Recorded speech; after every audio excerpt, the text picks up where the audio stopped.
नमस्कार दोस्तों, इस क्वेश्चन की स्टेटमेंट है कि x एक कार्य को 6 दिन में पूर्ण कर सकता है। तो x का एक दिन का काम कितना होगा? 1/6। y इस कार्य को 8 दिन में पूर्ण कर सकता है, तो y का एक दिन का काम कितना होगा? y का 1/8 होगा।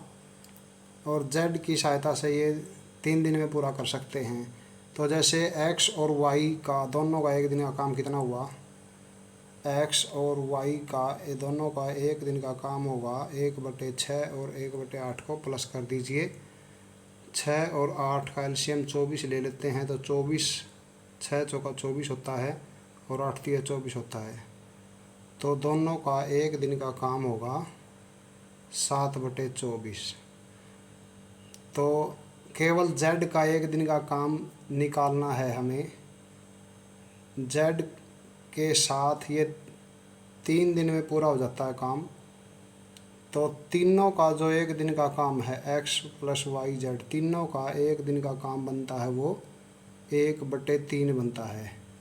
तो सिर्फ अगर हमें z का ज्ञात करना है, z का एक दिन का काम, तीनों का जो काम है इसके अंदर से दोनों वाला घटा लेंगे हम, x और y वाला।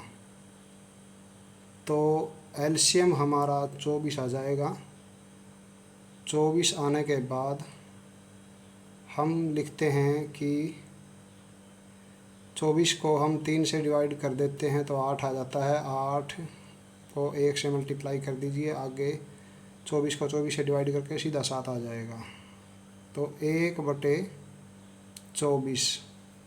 तो ये है z का एक दिन का काम, मतलब z उसको 24 दिन में पूरा कर सकता है। तो सभी को 2000 रुपये मिले हैं। तो सभी का अनुपात बांटने के लिए क्या होगा?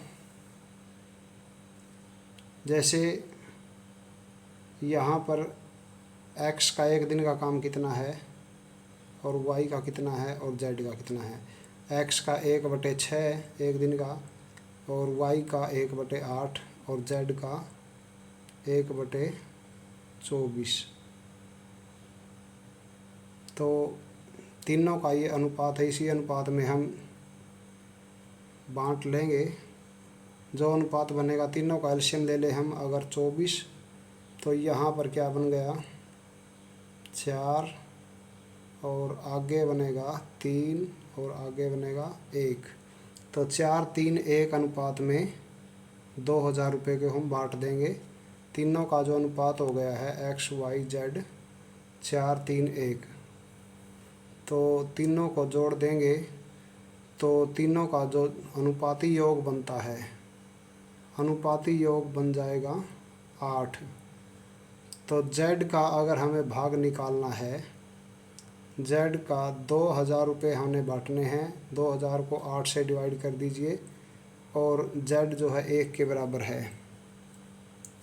तो 2000 को हम 8 से डिवाइड कर लेंगे तो हमारे पास 8 दूनी 16 होता है, और उसके बाद 4 बचेंगे, 250 आ जाएगा। तो z का भाग 250 रुपये बन जाएगा। तो z यहाँ पर 250 रुपये कौन सा ऑप्शन दिया गया है? ऑप्शन सेकंड दिया गया है। तो ऑप्शन सेकंड इस क्वेश्चन का राइट आंसर बन जाएगा। धन्यवाद।